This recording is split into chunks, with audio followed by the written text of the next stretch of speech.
یکم رمضان المبارک سے روزانہ دن 11:30 پر خالد محمود عباسی کے ساتھ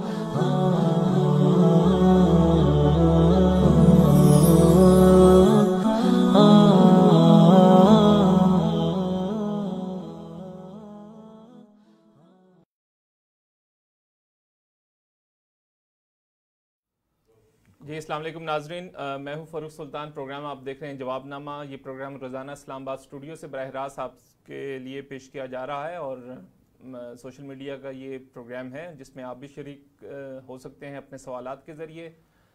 یہ سوالات ہمیں آپ اس ویڈیو کے لائیو کامنٹ میں ہمیں ارسال کر سکتے ہیں، اور اسی طریقے سے ہمارا جو فون نمبر ہے ابھی پروگرام کے دوران آپ کی اسکرین پہ ڈسپلے ہوگا، جس پہ آپ SMS یا واٹس ایپ کے ذریعے یہ پروگرام جو ہے وہ اس پروگرام میں شرکت کر سکتے ہیں، اپنے سوالات بھیج سکتے ہیں۔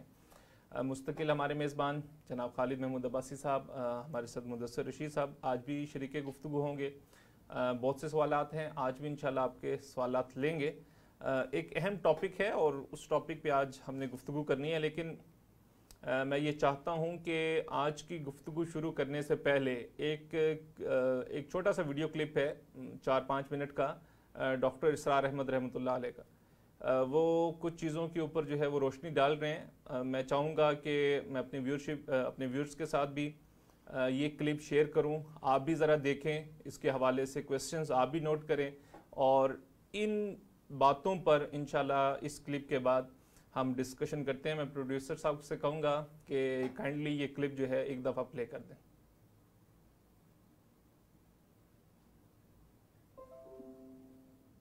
کہ دین کی اقامت کا تصور، دین کو غالب کرنے کا تصور ہمارے ذہن سے نکل گیا، ذہن میں ہے ہی نہیں۔ علماء کو بھی اجنبی سی بات لگتی ہے، یہ کیا بات کہہ رہے ہیں، یہ تو اجنبی سی بات ہے، اس لیے کہ ہمارے ذہنوں سے تصور نکل گیا۔ پہلے مسلمان بادشاہ تھے، ملوکیت تھی، وہ اسلام تو نہیں تھا۔ اسلامی نظام تو خلافت راشدہ کا تھا، ابو بکر اور عمر اور عثمان اور علی اور حضرت حسن کو میں مزید شامل کرتا ہوں۔ تب 30 برس بنتے ہیں جو حضور نے فرمایا تھا کہ یہ 30 برس خلافت رہے گی۔ بعد میں تو ملوکیت آ گئی، یہ بنو امیہ کے بادشاہ تھے، چاہے خلفاء اپنے آپ کو کہلوائیں۔ بنو عباس تو بڑے بادشاہ تھے، شہنشاہ تھے، بڑے محل بنائے تھے، اور یہی حال پھر جن کو ہم کہہ دیتے ہیں عثمانی خلفاء، یعنی ترک بادشاہ اور شہنشاہ، ان کا بھی حال یہی تھا۔ اسلام کہاں ہے؟ اس کے بعد آ گئے انگریز نے کہا قانون ہمارا ہوگا، کرمنل لا ہمارا ہوگا، CRPC ہماری ہوگی، سول لا ہمارا ہوگا، نظام ہمارا ہوگا۔ ہاں نماز پڑھ سکتے ہو، روزہ رکھ سکتے ہو، ہمیں کوئی تمہارے مذہب سے کوئی دشمنی نہیں، بلکہ انگریز نے تو بڑی رعایت کی تھی۔ اس نے کہا تھا تم اپنے فیملی لاز بھی اپنی مرضی سے جیسے چاہو طے کرو۔ آج مسلمان ممالک میں سے بھی اکثر نے اپنے فیملی لاز چھوڑ کر یورپ کے فیملی لاز اختیار کر لیے، اور پہلی مرتبہ یہ کام کیا تھا ترک نے، اور یورپ کے اخبارات نے پھر تنزیہ لکھا تھا کہ یہ عجیب قوم ہے، کہتی ہے کہ بہترین قانون ہمارے پاس ہے، اور حال یہ ہے کہ فیملی لاز بھی ہم سے مانگ رہے ہیں، رومن لاز سے اخذ کر رہے ہیں فیملی لاز اپنے، یہ ان کا حال ہے، کہتے ہیں بہترین قانون ہمارے پاس ہے۔ تو انگریز کے آنے کے بعد اب ہمارا علماء کا قال اللہ و قال رسول یا مدرسہ چلا لے۔ بہرحال انہوں نے بڑی خدمتیں کی ہیں، اگر یہ نہ ہوتا تو شاید ہمارے ہاں مساجدیں آباد ہی نہ ہوتی۔ کم سے کم علماء نے وہ پوزیشنیں جو ہیں وہ پر کی ہیں، ایک ڈھانچہ جو ہے وہ برقرار رکھا ہے، اس میں کوئی شک نہیں، ان کی خدمات ہے۔ لیکن انگریز نے تو جو بھی تھا صرف اتنی آزادی دی تھی، اسی کو ہم ذہناً ریکنسائل کر چکے ہیں، بس اسلام یہی ہے نہیں۔ اور آج میں آپ کو بتا دوں، امریکہ اور انگلینڈ خاص طور پر، اور بقیہ عیسائی مملکتیں بھی بالعموم، اسلام کے خلاف جو جنگ جاری کر رہے ہیں، اور تیزی کے ساتھ یہ بڑھے گی۔ اس کا بھی معاملہ یہ ہے کہ مذہب کی حیثیت سے اسلام کے خلاف ان کی کوئی جنگ نہیں. جب بش کہتا ہے کہ ہم تو اسلام کے خلاف نہیں، صحیح کہتا ہے، سچ کہتا ہے. وہ یہ کہہ سکتے ہیں you have come here, you have purchased churches and synagogues and converted into mosques. Did we object? تم یہاں آئے، تم نے چرچ خرید کے مسجد بنا لی، سینیگوگ یہودیوں کا خریدا اور مسجد بنا لی. ہم نے کبھی روکا تمہیں؟ تم نمازیں پڑھتے ہو، ہم نے روکا؟ روزے رکھتے ہو، ہم نے روکا؟ بلکہ رمضان میں وائٹ ہاؤس میں ایک افطاری بھی دے دیتے ہیں تمہیں، سیریمونیل. تمہاری عید ہے، بقرعید ہے، ہم کو کومیموریٹو سٹیمپس جاری کر دیتے ہیں، یہ عید کا جو ہے ڈاک کا ٹکٹ ہے اور یہ بقرعید کا ہے. تو مذہب سے تو ہمیں کوئی اعتراض نہیں، لیکن اسلام کا سیاسی، معاشی اور سماجی نظام nothing doing. We will not bear it. نظام ہمارا ہوگا. اور سمجھ لیجئے یہ تاریخ نے پورا سرکل، ایک گھیرا پورا کر لیا ہے. وہ جو مولانا حالی نے کہا تھا، اے خاصہ خاصان رسول وقت دعا ہے، امت پہ تیری آ کے عجب وقت پڑا ہے. وہ دی جو بڑی شان سے نکلا تھا وطن سے، پردیس میں وہ آج غریب الغرباء ہے. کس شان سے نکلا تھا اسلام، اور آج بالکل ریورس ہو گیا معاملہ. اسلام نے یہ کہا تھا اسلام لے آؤ، ہمارے برابر کے بھائی ہو جاؤ گے. ہم یہ بھی نہیں کہیں گے ہم پرانے مسلمان ہیں، سینئر مسلمان ہیں، ہمارے حقوق زیادہ ہیں، تم نیو کمرز ہو، نو مسلم ہو، تمہارے حقوق نہیں، بالکل برابر. یہ نہیں تو اسلام کی بالادستی قبول کرو، چھوٹے ہو کر رہو، ہاتھ سے جزیہ پیش کرو. یوت الجزیۃ عن ید وہم صاغرون. پھر تم یہودی رہو مذہب کے طور پر، نظام ہمارا ہوگا دین حق کا، وہ غالب ہم نے کرنا ہے. محمد الرسول اللہ بھیجے گئے دین کو غالب کرنے کے لیے. ہمارے اندر طاقت نہ ہو تو کیا کریں، مجبور ہیں. لیکن طاقت ہو اور پھر دین کو غالب نہ کریں تو ہم تو غدار ہیں اللہ کے. لہذا کیا کہتے تھے، ایمان لے آؤ برابر کے ہو جاؤ گے، نہیں تو رہو تم عیسائی رہو، یہودی رہو، مجوسی رہو. ابھی شروع میں ان تین سے ہی معاملہ تھا نا. لیکن اسلام کی بالادستی، نظام ہمارا ہوگا، باقی تم نیچے رہو. اور اگر یہ بھی منظور نہیں تو آؤ، تلوار ہمارے اور تمہارے درمیان فیصلہ کرے گی. یہی بات تھی کہ نہیں؟ آج وہی بش کہہ رہا ہے نظام ہمارا ہوگا، اس نظام کے نیچے تم رہو، مسلمان رہو، ہندو رہو، عیسائی رہو، کچھ رہو. یہ بالکل برعکس کیفیت ہو گئی اس کی. تو آج کا مسلمان جو ہے ان چیزوں سے اس لیے ذہناً غافل ہے کہ حضور کی اتنی تاکیدی حدیث، انی آمرکم بخمس اللہ امرنی بہن بالجماعت والسمع والطاعت والہجرت والجہاد فی سبیل اللہ، کبھی ممبر سے نہ سنائی گئی، نہ کبھی سنی گئی. اس لیے کہ یہ اس عمل کا نام ہے جو دین کو قائم کرنے کے لیے ہوتا ہے.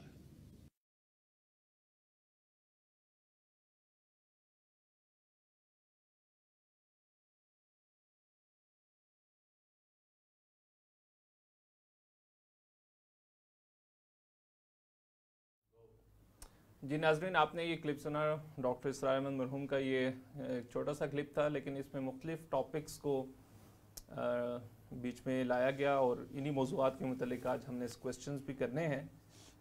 ڈاکٹر صاحب نے کہا کہ دین کی اقامت کا تصور، خیر یہ بالکل آغاز میں کہا، لیکن سب سے پہلے چلے جاتے ہیں دین اور مذہب کا جو ایک تصور جس کو ڈاکٹر صاحب نے ڈفرینشیٹ کیا کہ ہمارے ذہنوں میں جو تصور ہے اسلام کا وہ نماز، روزہ، عبادات اور چند جو رسومات جو ہے وہ وہاں تک محدود ہو گیا.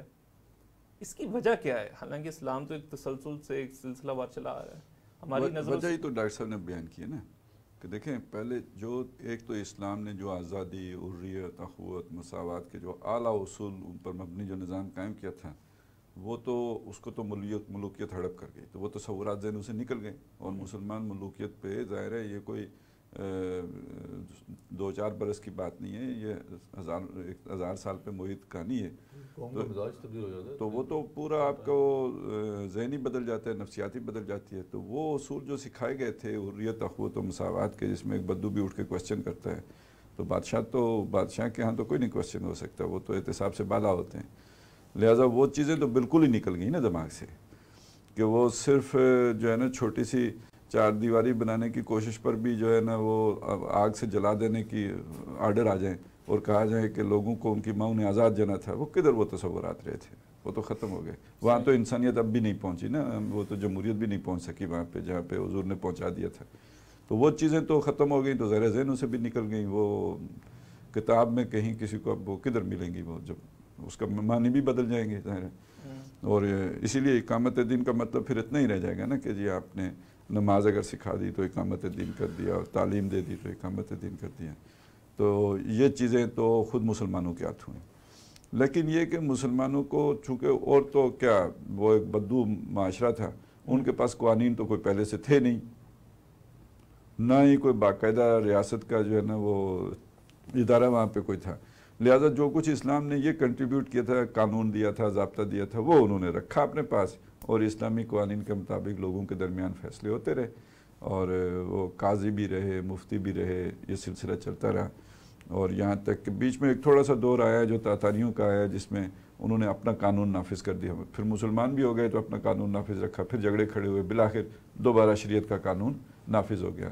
نظام اسلام کا نہیں آیا، قانون اسلام کا رہا. یہ مجھے مطلب سمجھ نہیں آ رہی کہ آپ اس کو کیسے ڈیفینیشن، مطلب موٹی سی بات ہے نا، نظام کا تعلق کہ اصولوں کے ساتھ ہوتا ہے. کچھ جو آپ نے اعلیٰ جو اقدار جو سیٹ کی ہوتی ہیں اس کے لیے ہوتا ہے. پھر ان اقدار کو تحفظ دینے کے لیے جو آپ قوانین بناتے ہیں وہ شریعت ہے نا. اور آپ کہہ رہے ہیں نظام نہیں تھا، نظام تو وہ نہیں رہا تھا نا، شریعت رہی ہے، شریعت چلتی رہی ہے. اور شریعت انگریز، اب جب انگریز آ گیا یا اور اقوام آ گئی مسلمان ہو، تو انہوں نے اپنے آرڈر لیا، ان کے پاس تو اپنے قوانین تھے. لہذا آپ کا اسلامی قانون بھی گھر چلا گیا.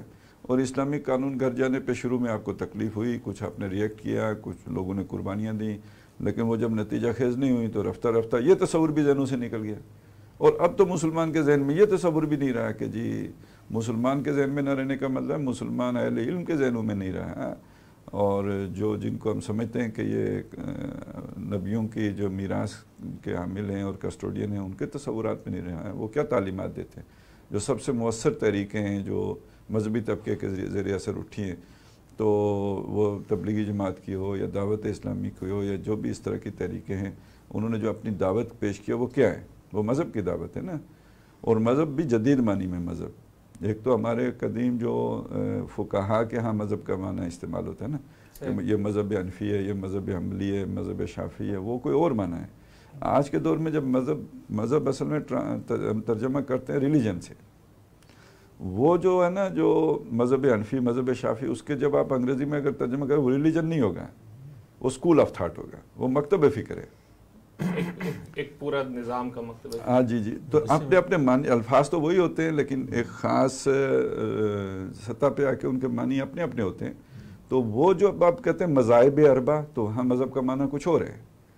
جب آپ جدید دور میں مذہب کا لفظ استعمال کرتے ہیں ماڈرن ایج میں، تو اس میں مذہب کا معنی جو ہے وہ مذاہب اربع والا نہیں ہے بلکہ ریلیجن والا ہے. اور ریلیجن کے بارے میں جو اس وقت دنیا میں طے ہے وہ یہ ہے کہ وہ انفرادی معاملات میں تو اس کو آزادی ہے، لوگ جو چاہیں عقیدہ رکھیں، جو چاہیں عبادت کے طور طریقے رکھیں، جو چاہیں اپنی شادی بیاہ، فوتیدگی وغیرہ کے طریقے رکھیں، موت کے طریقے رکھیں. تو اس پہ تو انہیں آزادی ہے، لیکن سماجی معاشی سیاسی نظام کے بارے میں کسی ریلیجن کو کوئی دخل دینے کا حق حاصل نہیں ہے. تو یہ مذہب اور دین کا فرق ہم بیان کرتے ہیں نا. جو اسلام کے بارے میں تو پھر ہمارا تصور یہ ہے کہ یہ صرف مذہب کی حد تک نہیں ہے، یہ ریلیجن تو نہیں ہے، یہ تو ایک کامل کوڈ آف لائف ہے نا، ٹوٹل ہے، تو مکمل نظام ہے. اور چیز بھی ایڈ ہوئی جب خالد صاحب نے کہا کہ ہمارا تو امت مسلمہ کا ایک مزاج اسی طرح بنا دیا گیا تھا نا جب ملوکیت کے دور میں، کہ آپ آواز نہیں اٹھا سکتے، کچھ بات نہیں کر سکتے، سول رائٹس یا اس حوالے سے کانسیپٹ نہیں تھا. لیکن پھر ایک جو گلوبل فنومنا بھی ہمارے سامنے آتا ہے، جس کا ذکر ہم نے کل کیا تھا یا پرسوں، کہ وہ ہوا جو ویسٹ کے اندر یہ ایک تحریک چلی. یعنی اس سے پہلے انسانیت میں بھی یہ تصور نہیں تھا. اگر آپ دیکھیں تاریخ انسانی میں جتنی بھی تہذیبیں رہی ہیں، ان کے ہاں مذہب کا یہ عمل دخل ہمیشہ ہوتا تھا سیاسی معاملات کے اندر. یہ ہمیشہ سے رہا. کیونکہ میں نے آپ کو شاید پہلے بھی ایک دفعہ ذکر کیا تھا کہ قدیم دور کہا جاتا ہے جو پری ماڈرن ایرا ہے، اس میں تو انسانی سوچ کا مرکز اور محور تھی ہی ریلیجس ٹریڈیشنز، یعنی وہ سوچتا ہی اسی بنیاد پہ تھا.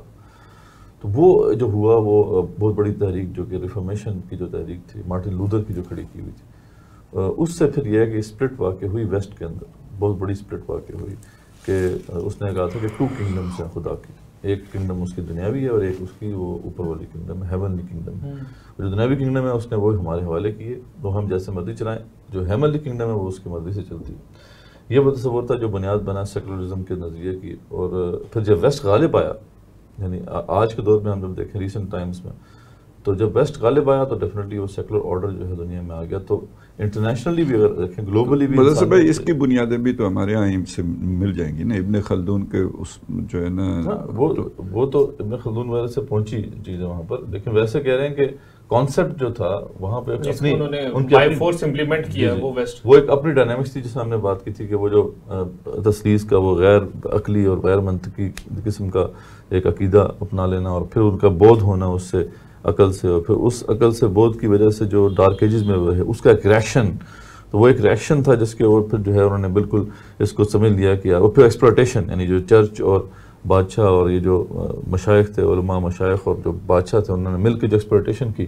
یہ بہت اپنے اس کی ایک ڈائنامکس ہے اس ویسٹ کے اندر جو ہوا۔ تو جب وہ ویسٹرن تہذیب غالب آئی تو اس میں تو یہ بالکل عنصر تھا ہی نہیں۔ ادھر مسلمانوں کا جو معاملہ تھا وہی یاد ہے، کئی صدیوں سے جب انہوں نے ٹائم گزارا ملوکیت میں، تو وہ ایک جذبہ جو ہے ریزسٹنس جو تھا، ریزسٹنس کا جذبہ یا اس کے خلاف بغاوت کا جذبہ وہ تو رہا ہی نہیں تھا۔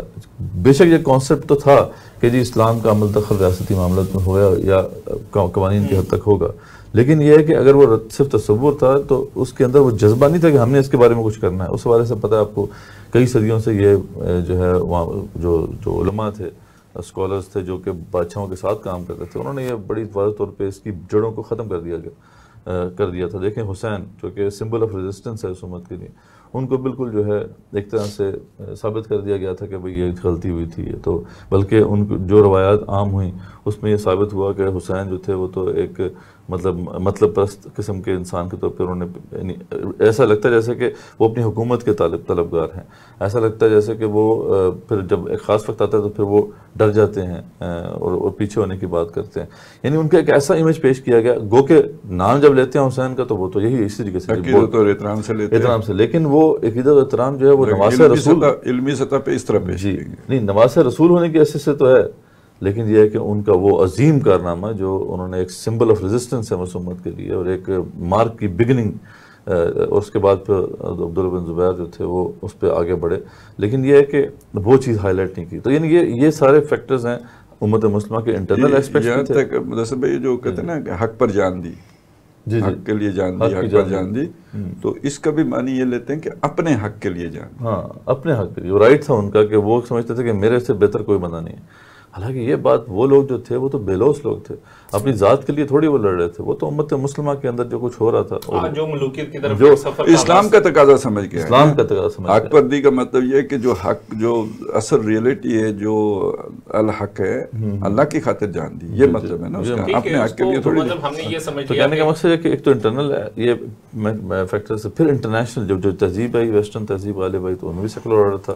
تو ایک طرح سے یہ دونوں چیزیں مل گئیں اور انسانیت کی بھی وہ جو سب کانشیس سے یہ چیز غائب ہو گئی اور امت مسلمہ کی بھی سب کانشیس سے بھی غائب ہو گئی۔ اب یہ پوری دنیا سے شیطان کو یاد رہ گیا، شیطان کو۔ اچھا، اس میں ڈاکٹر صاحب نے جیسے بتایا کہ ہم تو خلافت کو یاد رکھتے ہیں یا منسوب کرتے ہیں کہ خلافت کا خاتمہ 1924 میں ہوا، اس سے پہلے جو ادوار ہیں خلافت بنو امیہ، خلافت بنو عباس اور پھر خلافت عثمانیہ کو بھی خلافت ہی کہا جاتا ہے، اور جیسے آپ نے ذکر بھی کیا تھا کہ وہاں شرعی قوانین بھی نافذ تھے، لیکن ڈاکٹر صاحب کہہ رہے ہیں کہ یہ خلافتیں، مطلب یہ خلافت کا نظام نہیں تھا، یہ تو ملوکیت ہے۔ تو یہ ملوکیت والی بات جو ہے وہ اس طریقے سے ہمارے ذہنوں میں بیٹھتی نہیں ہے کہ ملوکیت، وہ تو آپ کے ذہن میں اگلے 50-100 سال شاید اور بھی نہ بیٹھے، جب تک کہ صحیح اسلامی نظام قائم نہیں ہوتا نا تو یہ نہیں بیٹھ سکتی۔ میں اس لیے کہہ رہا ہوں کہ آپ کے نہیں بیٹھتی تو کوئی حرج کی بات نہیں ہے، ہم نے تو بڑے بڑے اسکالرس کو دیکھا ہے کہ ان کے ذہن میں نہیں بیٹھتی، ان کی نظر میں بھی ملوکیت میں اور خلافت میں فرق ہی کوئی نہیں ہے، وہ بالکل خلفاء کو، اچھا وہ دلیل دیتے ہیں کہ قرآن مجید نے جو ہے نا وہ بنی اسرائیل کا ذکر کیا ہے کہ ان میں ملوک بھی تھے اور خلفاء بھی رکھے اور ملوک بھی رکھے، ٹھیک ہے، داؤد علیہ السلام بادشاہ تھے، وہ اس کی مثال بھی دیتے ہیں۔ تو کم از کم یہ کہ وہ اس طرح کی باتیں کر کے اپنے عقل و دانش کا ثبوت تو پیش کر ہی دیتے نا کہ ان کو ان معاملات میں فہم کتنا حاصل ہے. اور یہ میں ان لوگوں کی بات کر رہا ہوں کہ جن کا اٹھنا بیٹھنا صبح و شام اے آئی فکر کے حاملین کے ساتھ ہوتی ہے. یعنی وہ کوئی یعنی جسے مطلب ان تصورات سے اجنبی نہیں ہے، اجنبی نہیں ہے، ان کے رد میں یہ باتیں کر رہے ہوتے ہیں. پھر یہاں تک کہ چونکہ اب وہ مولانا مودودی رحمۃ اللہ علیہ کی کتاب کا موضوع یہی ہے خلافت و ملوکیت، تو انہیں تو یہ لگا نا پہلے کہ یار یہ تو بالکل ہی انہوں نے دنیا دارانہ موضوع رکھا ہے. پھر جب ان کوئی حدیث علم میں آئی کہ وہ حضور نے فرمایا تھا کہ ثم وہ ملک نازن، پھر اس کے بعد وہ کاٹ کھانے والی بادشاہت ہوگی، تو پھر انہوں نے نئی تحقیق کر کے ثابت کیا کہ حدیث ہی ضعیف ہے، اللہ اللہ کا صلاح. تو یہ آپ کے اہل علم کا حال ہے بھائی، یہ عوام کا حال نہیں ہے. تو جب اہل علم سے یہ ساری چیزیں آ رہی ہیں، اور یہی ڈاکٹر صاحب رونا رو رہے تھے. آپ نے کبھی ممبر سے وہ والی حدیث سنی ہے کہ آمرکم بخمس بالجماعت والسمع والطاعت والہجرت والجہاد فی سبیل اللہ؟ وہ تو انہوں نے یہاں نہیں بتایا، اور جگہوں پہ تو انہوں نے یہ اس کا بھی ذکر کیا تھا کہ جب ایک بہت بڑے شیخ الحدیث سے، چونکہ اس کا حوالہ انہیں نہیں مل رہا تھا، یہ مولانا ابوالکلام آزاد نے کورٹ کی تھی، حوالہ دیا نہیں تھا، تو اس حوالہ ڈھونڈنے کے لیے ایک شیخ الحدیث کے پاس گئے ڈاکٹر صاحب، اور ان کے سامنے حدیث پڑھی تو انہوں نے کہا الفاظ کوئی نامانوس سے معلوم ہوتے ہیں. تو جو چیز آؤٹ آف پریکٹس ہو جائے تو نامانوس ہی ہو جاتے ہیں، وہ الفاظ بھی نامانوس ہو جاتے ہیں، وہ تصورات بھی نامانوس ہو جاتے ہیں. نظام کی بات ہے نا، یہ ہمیں مطلب دیکھنا چاہیے کہ وہ کہ یہ بھی بڑی بات ہے اللہ تعالیٰ کے ایک حکم کا بھی نافذ ہو جانا. حدیث میں آتا ہے کہ 40 روز کی جو ہے وہ رحمت باران رحمت سے بہتر ہے. وہ الگ بات برکات نہیں سر، وہ حکم اگر ملکہ برطانیہ نافذ کر دے تو پھر بھی نہیں بات جہاں پہ ہو رہی ہے پہلے اللہ کی اتھارٹی تسلیم کرو نا. میں نے اصول کے درجے میں آپ نے اللہ کی اتھارٹی تسلیم کی ہوئی ہو، ٹھیک ہے، تو یہ اتھارٹی مانتی آپ کی بن جائے گی وہ حیثیت، ٹھیک ہے نا. اب اگر آپ نے وہ نافذ کیا ہے تو یہ 40 وہی بات ہے مسلمان ظاہری بات ہے. اس کا یہ مطلب نہیں کہ ایک نافذ کر کے 25 توڑ دیں تو وہ ایک برکتیں دیتا رہے گا، نہیں، وہ 25 کی نحوست اس برکت کو بھی ختم کر دے گی. وہ تو ہمیں پتہ ہے اس بات پہ کہ وہ تو ہمیں تو حکم اس وقت تک ہے، کفر کا فتنہ اس وقت تک جب تک کہ ایک حکم بھی نافذ نہیں ہوتا. یعنی اگر ایک حکم بھی نافذ ہونے سے رہ گیا مطلب اگر ایک حکم بھی نافذ نہیں ہوا تو تب بھی جو ہے یہ کفر کا فتنہ ہے. اللہ تعالیٰ کی جو ڈیفینیشن یہی ہے. یہی ہم کہہ رہے ہیں کہ بہرحال وہ ہم جب کہتے ہیں ان ادوار کا جب جائزہ لیتے ہیں تو ہم یہ کہتے ہیں کہ وہ اس دور سے تو بہت بہتر تھے بے شک، یعنی اس احکامات اسلامیہ کے حوالے سے، لیکن جب ہم بات کرتے ہیں اسلام کے نظام خلافت کی. سر پلیز سر، اس دور سے بہتر تھے وہ جو مطلب نواسہ رسول اس دور میں تو بچ جاتے ہیں. نہیں میں اس طرف آ رہا ہوں، مجھے بات کمپلیٹ کرنے دیں. میں کہہ رہا ہوں کہ احکامات کا جو نفاذ جہاں تک بات ہے، یعنی اب تو یہ ہے کہ احکامات کا نفاذ کا بھی تصور نہیں ہے نا اس حوالے سے. لیکن ہم جب بات کرتے ہیں نظام خلافت کی، جس طرح خالد صاحب نے کہا نا، وہ ہمیں سمجھنا چاہیے وہ کیا ہے. اس میں صرف قوانین نہیں ہیں، اس کے اندر ہم نے جب بات کی تھی، جب پولیٹیکل سسٹم کی بات آتی ہے تو اس کے اندر یہ ہے کہ یہ اصول کہ یہ کسی ایک بندے کا حق نہیں ہے، یہ کسی ایک خاندان کا حق نہیں ہے، بلکہ یہ امت مسلمہ کا حق ہے. سب سے بڑا اصول یہ. پھر ہم نے کہا تھا دوسرا اصول یہ ہے کہ جو بھی حاکم ہوگا وہ یہ امت مسلمہ اسے چوز کرے گی، اسے سلیکٹ کرے گی. یہ بھی اصول ہم نے تفصیل سے دیکھا تھا. نمبر 3 اصول یہ کہ جو بھی حاکم ہوگا وہ اکاؤنٹیبل ہوگا عوام کے سامنے، امت مسلمہ کے سامنے وہ اکاؤنٹیبل ہوگا. ٹھیک ہے، یہ 3 بڑے اصول جو ہیں یہ کہاں پہ وہاں پہ موجود نظر آپ کو کہیں پہ نظر نہیں آتے پورے دورے ملوکیت کے اندر. پھر آتے ہیں جو اکنامک سسٹم میں کچھ نہ کچھ چیزیں بے شک تھیں، ٹھیک ہے، لیکن یہ ہے کہ وہ جو دولت جو ہے اغنیہ میں گردش نہ کرے. تو ہم دیکھتے ہیں یہاں پہ بڑے بڑے جو تھے بنو امیہ اور بنو عباس کی جاگیرداری نظام تھا، اپنی جو ہے خاندان کی جاگیر سمجھ لیا تھا جو یہ بیت المال کو. اور یہی پتہ ہے آپ کو جب وہ آئے تھے عمر بن عبدالعزیز تو انہوں نے کتنے جو ہے وہ یہ کینسل کیے تھے یہ سرٹیفکیٹ. مطلب انہوں نے کیا اصلاح کی تھی؟ کہتے ہیں جی انہوں نے دوبارہ جو ہے نا اصلاح کتنی دفعہ وہ اصلاح تھی کیا تھے جی، مطلب کوئی انہوں نے نمازیں دوبارہ سے ٹھیک کر کے پڑھانی شروع یہ کی، ان میں کوئی پتہ نہیں کتنے جو دیے ہوئے تھے انہوں نے بانٹے ہوئے تھے ایک دوسرے کو، وہ جب وہ سارے کینسل کیے انہوں نے، سارے جتنے بھی سرٹیفکیٹس ایشو کیے ہوئے تھے انہوں نے. تو بات یہ ہے کہ اس کے بعد عمر بن عبدالعزیز چلے گئے تو اس کے بعد کیا ہوا؟ اس کے بعد پھر وہی ہوا. 40 دن تک وہی نظام رہا. ان کو جو آئے تھے نا بعد میں تو یزید بن عبد الملک جو تھا وہ اس نے 40 دن تو وہ چلایا، تو پھر 40 ہی بزرگان دین اس کے پاس آئے نا.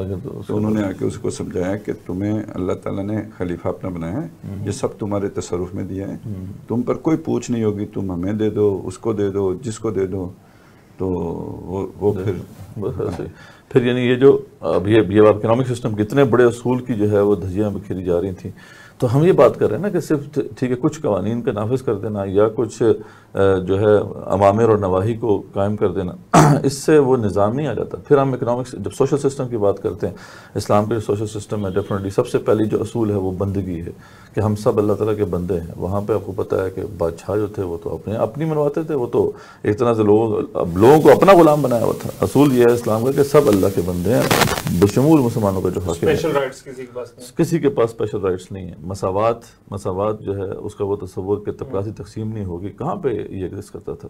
وہی جو ہے وہ تقسیم ہو گئی تھی. نوبلٹی ایک طرف تھی، بیچارے غریب نیچے تھے. بس یہ خدا کا شکر ہے کہ نماز میں ایک صف میں کھڑے ہو جاتے ہیں. نماز میں ایک صف میں کھڑے ہو جاتے تھے بس یہ. لیکن کیا نماز میں یہ سب کچھ ہے؟ تو اب دیکھیے ہم بات کرتے ہیں پولیٹیکل سسٹم کے، میں نے آپ کو اہم اصول بتایا، اکنامک سسٹم کا میں نے اصول بتایا، پھر سوشل سسٹم کے اصول بتایا. وہ ویلیوز جو اسلام نے دی تھی وہ کہاں نافذ تھی. تو یہی بات ہے کہ ہم جب ان ادوار کا انالیسس کرتے ہیں تو یہ لوگوں کو سمجھنا چاہیے نا کہ نظام کی جب بات کرتے ہیں تو وہ تمام اصول، وہ تمام ضوابط ہیں جس کو قرآن میں بیان کیا گیا، جس کو پھر خلفاء راشدین نے باقاعدہ پریکٹس کر کے دکھایا، جس کو آپ صلی اللہ علیہ وسلم نے احادیث میں بیان کیا. تو جب ہم اس کی بات کرتے ہیں تو ہم بالکل بہت بڑا فرق نظر آتا ہے. بہت زبردست طریقے سے ہمارے نے اس چیز کو دیکھا. کچھ کوشچنز ہیں. ابو بکر صاحب ہمارے ساتھ اور وہ کہتے ہیں کہ بہت سارے لوگوں کا خیال ہے کہ اسلام کی سزاؤں کو نافذ کر دیا جائے تو باقی سب کچھ ٹھیک ہو جائے گا. کیا اس موجودہ نظام میں اسلامی سزائیں نافذ کر دینا ٹھیک ہوگا؟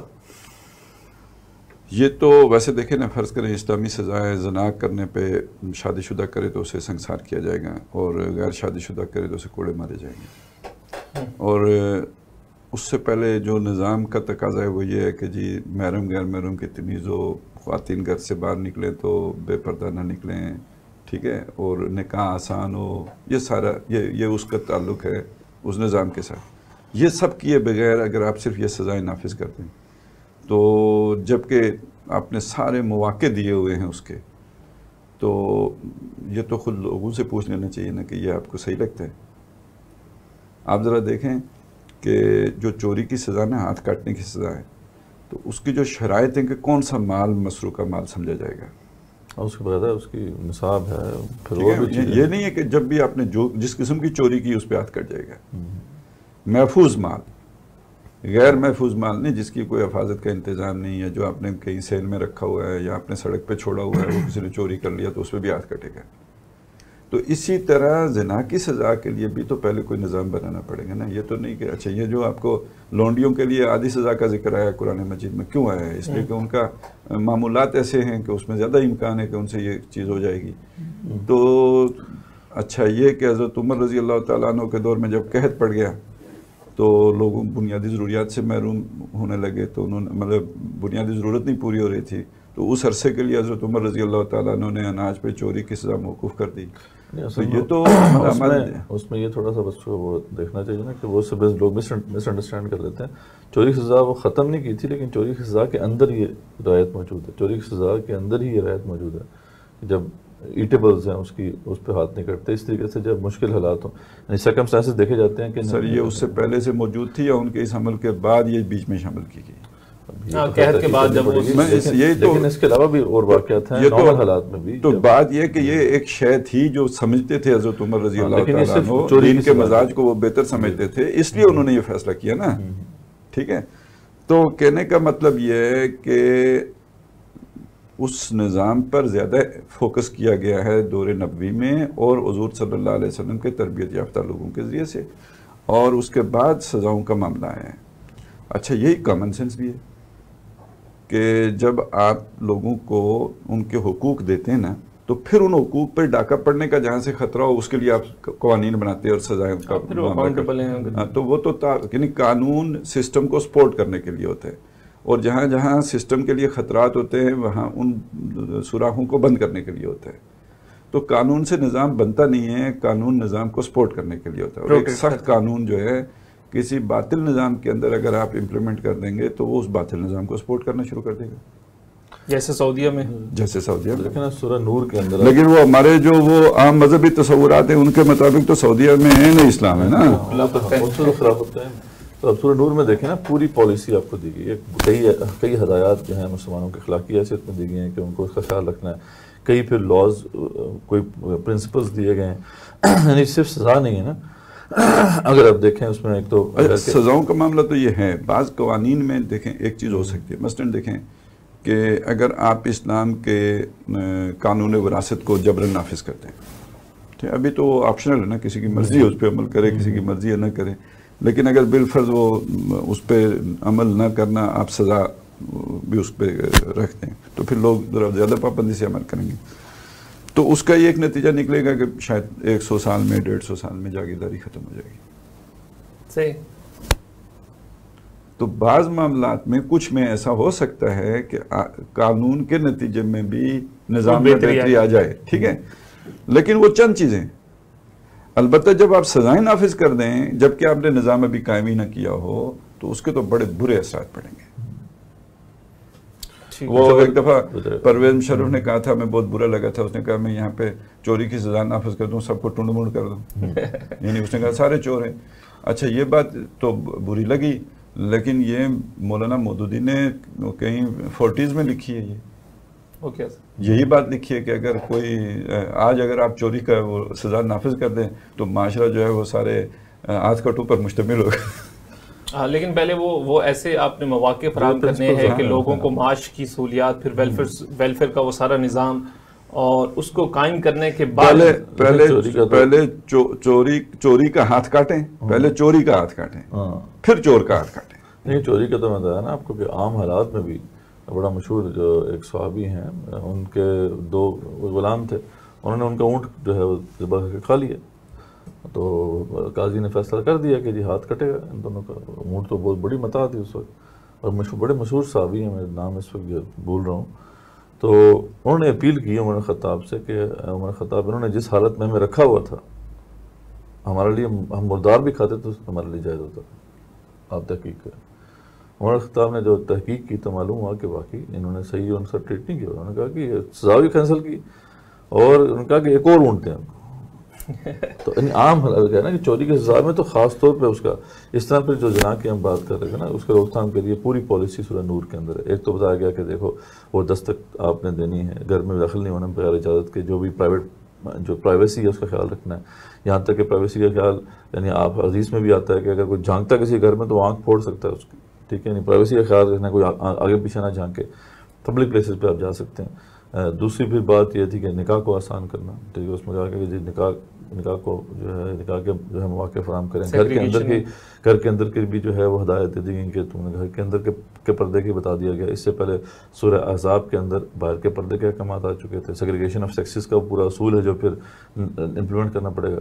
اب یہ ساری پالیسی ہے نا، یعنی ایک حکم کے ساتھ پوری ایک پالیسی ہے. اس کو چلے میں یوں کروں نا، آسان ہو جائے گا نا، کہ دیکھیں ایک آدمی کو سب سے پہلے اسے وہ ایک نکاح کرے، 2 کرے، 3 کرے، 4 کرے، یہ معاشرے میں کوئی برائی نہ سمجھی جا رہی ہو، ٹھیک ہے، اس کو مطلب اپنی ضرورت کے مطابق 4 تک کر سکتے ہیں. پہلی بات تو یہ ہوگی، اور اس میں سہولت بھی ہے، پریشانی بھی نہیں ہے. اچھا اس کی جو بالفرض وہ اپنے خرچے نہیں پورے کر سکتا تو ریاست کی طرف سے اسے مدد بھی ہے، وظیفہ بھی مل سکتا ہے، یعنی یہ بھی کوئی پریشانی نہیں ہے اس کی. اچھا اسے باہر کوئی اس کی نفسانی خواہشات کو بھڑکانے والے کوئی مواد بھی موجود نہیں ہے، ٹھیک ہے، کوئی اس طرح کی چیز نہیں ہے جو اس کے ان جذبات کو مشتعل کرے. اچھا اس کے بعد یہ کہ پردے کا یہ وہ سارا نظام ہو گیا. اب اس کے بعد ایک آدمی ایسے معاشرے میں وہ اس فعل کا مرتکب ہوتا ہے تو آپ ذرا سوچو نا، وہ نارمل آدمی ہے، وہ بھی 4 گواہ کے مطلب وہ نارمل آدمی. اس پہلی بات تو یہ کہ ایسے معاشرے میں ایسا کام کرنے والا نارمل آدمی نہیں ہوگا. اس کے بعد یہ کہ پھر یہ سوچو کہ اس کے اس فعل پر 4 گواہ بھی ہو جائیں تو یہ تو پہلی دفعہ تو ہو ہی نہیں سکتا نا، بڑا ریئر ہے. یعنی یہ کوئی عادی قسم کا بندہ ہے جس کے دل سے اتنا ڈر بھی نکل چکا ہے کہ اس پہ وہ 4 گواہ بھی آ گئے. یہ تو اس درجے میں بہادری یا ڈٹائی تو بہت دیر کے بعد آتی ہے. صحیح، ٹھیک ہے. تو یہ اچھا اس میں جو اصل میں آپ دیکھیں سورہ نور میں جو اصل حکم ہے وہ کیا ہے جو اس کے لیے اہم ترین ہے، کیونکہ 4 گواہ تو شاذ ہے.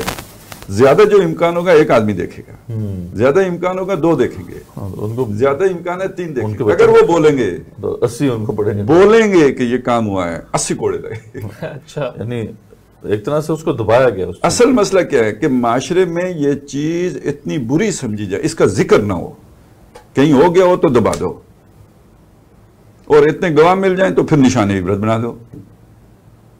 ٹھیک. اور آپ اس معاشرے میں جس میں کہ ہم ہیں کہ جہاں پہ نکاح انتہائی مشکل ہے، امکان ہی نہیں ہے، اب 30 32 سال 35 کے بھی ہو جاتے ہیں لوگ، پھر نکاح ہوتا ہے، اور اس کی سوچ بھی اور اشتعال بھی موجود ہے. یہاں پہ تو بہت بڑا ظلم ہو جائے گا اگر آپ یہ سزائیں نافذ کر دیں گے. بڑی خوبصورت ڈیفینیشن دی نا سورہ بنی اسرائیل میں فحاشی کی، کہ وَلَا تَقْرَبُوا الزِّنَا إِنَّهُ كَانَ فَاحِشًا، کہ فحاشی کیا ہے کہ زنا کے قریب مت جاؤ، یہ فحاشی. ٹھیک. تو وہ جو قریب جانے کے جتنے بھی راستے ہیں جب وہ ان کو بلاک کر دیا جائے تو پھر اس کے بعد جو ہے یہ بڑا جسٹیفائیبل ہے، یہ جو سزا رکھی گئی ہے جتنی بھی سخت رکھی گئی ہے. تو یہ چیز ہے جو چلیں جی ہمارے ساتھ عاصم بھٹی صاحب ہیں، وہ سوال کریں گے. السلام علیکم، دین یا نظام اور قانون میں کیا فرق ہے؟ وہ میرے خیال سے کافی ڈیٹیل میں یہ بحث سامنے آ گئی ہے. یاسر محمود صاحب کہتے ہیں کہ السلام علیکم، کیا آج منافق مسلمان اور قرآن میں جو منافق بیان ہوا ہے دونوں برابر ہیں؟ آج کے منافق مسلمان اور اس وقت کے منافقین میں کوئی فرق ہے؟ جی بالکل ہے، یہ بات ان کی صحیح ہے. وہ یہ کہ اس وقت کے منافقین وہ تھے کہ جنہوں نے ایک دفعہ ایمان حقیقت کا مزہ چکھ لیا تھا، اور اس کے بعد اسلام کے تقاضوں سے منحرف ہونے کے بعد وجہ سے ان میں نفاق آیا تھا. اگرچہ کہ لاشعوری طور پہ ابتدا میں اس کی آغاز ہوا تھا، لیکن یہ کہ اس کا اصل طریقہ یہ تھا. ہمارے ہاں یہ ہے کہ ہمارا ایمان ہے وراثتاً، ہم نے تو ابھی وہ چاشنی چکھی نہیں ہے، اور پھر ان منافقین کے اندر ایک اسلام سے بغض اور عداوت بھی پیدا ہو گئی تھی، اور ہمارا کردار تو ضرور منافقانہ ہے، لیکن ہمارے لوگوں میں بالعموم اسلام سے چڑ اور بغض نہیں ہے. اگرچہ کہ بعض ہائر لیول پہ جا کے بعض لوگوں میں پیدا بھی ہو جاتا ہے، وہ تو نفاق کا پھر آخری درجہ ہو جاتا ہے، لیکن بالعموم ہماری عوام میں اسلام سے کوئی ٹھیک ہے محبت نہیں ہے تو نفرت بھی نہیں ہے. تو اس چیز کو ڈاکٹر صاحب جو بیان کرتے تھے نا، اسے ایک ایمان کا زیرو لیول قرار دیتے تھے کہ ہمیں نہ مثبت طور پر اسلام سے کوئی جو ہے وہ محبت ہے جیسے کہ ایمان کے تقاضے کے طور پر ہونی چاہیے، نہ منفی طور پر کوئی اسلام سے چڑ ہے جیسے کہ کفر کے نتیجے میں ہونی چاہیے. تو نہ یہ آپ اسے نفاق کی علامت کہہ سکتے ہیں پورا، یعنی وہ نیگیٹو، یعنی نفاق میں تو پھر ایک نیگیٹیوٹی آ جاتی ہے، تو نہ پوری طرح وہ آتی ہے، نہ وہ اسلام والی کیفیت پیدا ہوتی ہے. یہ زیرو لیول ہے. زیرو لیول کے لیے ایک قرآن مجید میں ایک رستہ رکھا گیا ہے ایمان تک پہنچنے کا. وہ رستہ یہ ہے کہ اگر تم اطاعت شروع کر دو اللہ کے احکامات کی، اس اطاعت کے نتیجے میں تمہارے اندر ایمان پیدا ہو جائے گا. یہ جو مشہور آیت ہے نا، قالت الاعراب آمنا قل لم تؤمنوا ولکن قولوا اسلمنا، عام طور پر تو ان سب کو منافق کہا گیا ہے کیونکہ دل میں ایمان نہیں ہے، زبان پر اسلام ہے، لیکن سارے یہ بھی مانتے ہیں کہ منافق کا کوئی عمل قبول نہیں ہوتا. جبکہ یہاں کہا گیا کہ وَإِن تُطِيعُوا اللَّهَ وَرَسُولَهُ لَا يَلِدْكُم مِّنْ أَعْمَالِكُمْ شَيْئًا، اگر تم اللہ اور رسول کی اطاعت کرو گے تو تمہارے اعمال میں سے کوئی شے ضائع نہیں کیا جی، کم نہیں کی جائے گی، یعنی وہ قبول کیا جائے گا. تو اس کا مطلب تو یہ واضح ہو گیا کہ یہ منافق نہیں ہے، یہ کوئی اور درجہ ہے، یہ کوئی اور درجہ ہے. تو یہ ایک ایسا ہی وہاں بھی ایسا ہوتا تھا کہ ایک قبیلہ ہے، اس کے جو بھی بڑے ہیں وہ بیٹھے ہیں، انہوں نے حضور صلی اللہ علیہ وسلم کے ساتھ گفتگو کی اور اس کے بعد انہوں نے سمجھ لیا کہ بھئی ایمان لانا چاہیے، وہ ایمان لے آئے، ان کی پوری برادری بھی مسلمان ہو گئی. اب یہ جو نیچے والے ان کے ساتھ شامل ہو گئے، ان کا اپنا تو کوئی برین سٹارمنگ نہیں ہوئی تھی، کوئی انہوں کا ذہنی ارتقا نہیں ہوا تھا، اسلام کو انہوں نے نہیں سمجھا تھا، لیکن یہ کہ اسلام کے خلاف ان کے دل میں کوئی جذبات بھی نہیں تھے. تو یہ ایک بالکل مختلف کیفیت ہے کہ جو اس منافق کے مقابلے میں ہے کہ جس نے مدینے میں ایمان لایا ہے اور ایمان لانے کے بعد اسلام کے تقاضوں کی وجہ سے اپنے جان و مال کے تحفظ کی خواہش کی وجہ سے پیچھے ہٹائیں، اور اس پیچھے ہٹنے کی وجہ سے اسلام کے حوالے سے اس کے دل میں ضد پیدا ہو گئی ہے، یا اس نے جھوٹ بولنا شروع کر دیا ہے، یا اس نے جھوٹی قسمیں کھانی شروع کر دی. تھوڑا سا یہ دیکھیں نا، اس میں اضافہ کرنا پڑے گا نا کہ ٹھیک ہے یہ بات تو ہے کہ ہمارے ہاں وہ جو کہتے ہیں نا نفاق کے عملی اور نفاق کے اعتقادی، ٹھیک ہے عملی حیثیت میں تو نفاق آ سکتا ہے کافی لوگوں میں ہو سکتا ہے، لیکن جو ہے اعتقادی نفاق بھی ایگزسٹ کرتا ہے. وہ جو نفاق وہاں پہ ایگزسٹ کرتا تھا وہ اس شخص کے لیے جس کو اللہ تعالیٰ شعور دیتے، جس کو اللہ تعالیٰ قرآن سے جس کا تعلق جوڑتے، جس کو معلوم ہو جائے کہ یہ تقاضے کیا ہیں دین کے، اور وہ جانتے بوجھتے پیچھے ہٹے، تو پھر ان کا معاملہ وہی ہے جو اس دور کے لیے، پھر فرق نہیں ہے. ہاں ٹھیک ہے، جی وہ بات یہاں پہ ہو رہی ہے جو عوام الناس ہیں، جب جو لوگ جن کے پاس ابھی علم نہیں ہے، شعور ہی نہیں ہے، ڈیفینیٹلی وہ معاملہ ان کا اس طریقے سے نہیں ہے، ان تک بات پہنچانا ذمہ داری ہے، اور لوگوں کی جن کو پتہ ہے. لیکن اب یہ اللہ ہی جانتا ہے کب کس کو بات سمجھ آئی ہے، لیکن یہ ہے کہ جب کسی کو سمجھ میں آ گیا کہ یہ تقاضا ہے، یہی نفاق ہے کہ جب بھی کوئی مشکل ذمہ داری کسی کو سمجھ میں آ جائے کہ یار دین کا یہ فرض ہے، اوبلیگیشن ہے میرے اوپر، اور وہ اس سے کرنی کترا جائے، وہ اس کے اوپر عمل نہ کرے. خاص طور پہ جب ہم جہاد فی سبیل اللہ کی بات کرتے ہیں یا غلبہ دین کے جد و جہد کی بات کرتے ہیں، تو کیونکہ قرآن مجید میں اس کانٹیکس میں بہت زیادہ نفاق کی ڈسکشن آئی ہے، تو وہ اس کانٹیکس میں تو یہ بات بالکل واضح ہو جاتی ہے. لیکن اور بھی جو جتنی بڑی ذمہ داریاں ہیں اس سے اگر بندہ پیچھے ہٹتا ہے تو اب اس میں خاص ٹائم دیا جاتا ہے. قرآن کا اصول یہ ہے کہ آپ اس بندے کو ٹائم ملتا ہے کہ وہ اپنی اصلاح کرے، اس پر آئے، اس حکم کو پورا کرے، نہیں تو پھر یہ ہے کہ پھر وہ ناکنگ شروع ہو جائے گی، اور کبھی ولا الہ الا ولا الہ الا، کبھی ادھر کبھی ادھر، اور پھر آخر کار نفاق کا وہ سلسلہ شروع ہو جائے گا، اور وہ وہی نفاق ہوگا جو صحابہ کرام کے دور میں تھا. ہاں عوام الناس کا معاملہ بالکل جو خالد صاحب نے کہا. ایک سیکنڈ میں اس میں آپ نے بالکل صحیح اضافہ کیا ہے، بجا اضافہ ہے، اور اچھا کیا آپ نے کہ یہ اس کو کر دیا. تو اس کو بانی تنظیم اسلامی ڈاکٹر صاحب کیسے کہتے تھے؟ کیسے کہتے تھے کہ جو نفاق قرآن میں بیان ہوا ہے نا، وہ تو پیدا ہی اقامت دین کی جد و جہد کرنے والی جماعت میں ہوتا ہے. آپ نے معاشرے کے نفاق کا پوچھا تھا. ہمارے معاشرے میں اقامت دین کی جد و جہد کا تصور ہی نہیں پایا جاتا. اس معاشرے میں سے جن لوگوں کو یہ سمجھ آ جائے اقامت دین کے جد و جہد کی، وہ والا جو قرآنی نفاق ہے اس کے پیدا ہونے کا اگر امکان ہے تو ان میں میں نے آپ کی بات بالکل موقت مطلب ڈاکٹر صاحب کی بات بھی وہی ہے جس کو شعور میں آ گیا. اس میں ایک کویسچن یہ پیدا ہوتا ہے کہ نفاق کا بہت ذکر ہے قرآن مجید میں، لیکن اسپیسیفکلی نام لے کے کہیں بھی ذکر نہیں آیا احادیث کے کسی فرد کا. یہ تو اصول. دوسری بات یہ کہ ہم سیرت میں بھی دیکھتے ہیں کہ اللہ کے نبی صلی اللہ علیہ وسلم کو نام بتائے گئے، انہوں نے کچھ اپنے قریبی صحابہ کو اس بطور راز بتایا کہ اس کو نہیں اسپیسیفکلی کسی کو نہیں کہا گیا. نہیں ایک بات، جن کے راز کے طور پر بتائیں وہ چند ہیں، ٹھیک ہے. بعض کے انہوں نے نام لے کے بھی بتایا ہے، اور بعض مواقع پہ مسجد میں کھڑے ہو کے فلاں ابن فلاں ہماری مسجد سے نکل جاؤ. وَجَاهِدْهُمْ بِهِ، وہ جو آیا تھا نا وَجَاهِدِ الْكُفَارَ وَالْمُنَافِقِينَ وَاغْلُظْ عَلَيْهِمْ، یہ دو جگہوں پہ آیا ہے، سورہ توبہ میں بھی اور سورہ تحریم میں بھی. تو اس کے بعد یہ سختیاں کی گئی ہیں. اور پھر یہ بھی کہ جب ان میں سے کوئی مرتا تھا تو نبی صلی اللہ علیہ وسلم کہتے تھے جاؤ اپنے بھائی کا جنازہ پڑھ لو، کیونکہ یہ بھی حکم آ گیا تھا کہ آپ نے ان کی نماز جنازہ وَلَا تُصَلِّ عَلَيْهِمْ، آپ نے ان کے لیے دعا بھی نہیں کرنی، نماز بھی نہیں ان کے لیے، جنازہ بھی نہیں پڑھنا. تو یہ تو ہوا ہے. اس کے بارے میں آج کا یہ کہتے ہیں نا کا مسلمان ہے جو کلمہ گو ہے، اس کے ایمان والے تمام حقوق ہم نے ادا کر. ہاں وہ تو ہے نا، وہ تو وہاں بھی تھا. اس کا اگر جنازہ پڑھا گیا تو مسلمان والا حق ادا کیا گیا نا.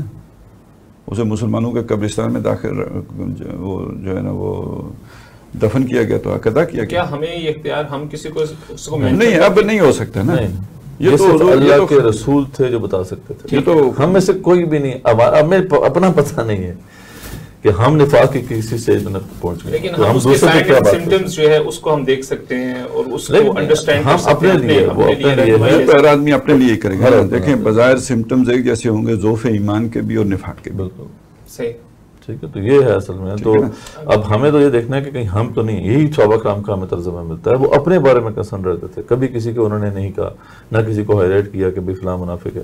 ٹھیک، ہاں اللہ یہ کہ وہ ایک ایسا بندہ نہیں، وہ ایک سٹیج پہ جا کے تو خیر سمجھ میں آ جاتی ہے، خود اس کو بھی آ جاتی ہے. یعنی ایک سٹیج دو، یعنی زیادہ حصہ تو وہ رہتا ہے اور خود اس کو بھی نہیں پتا ہوتا ہے. وَلَٰكِن لَا يَشْعُرُونَ وَلَٰكِن لَا يَعْلَمُونَ. لیکن جب اسلام کے احکامات سے نفرت پیدا ہو جائے، جب وہ لوگ جو قربانیاں دے رہے ہیں، اثار کر رہے ہیں، جو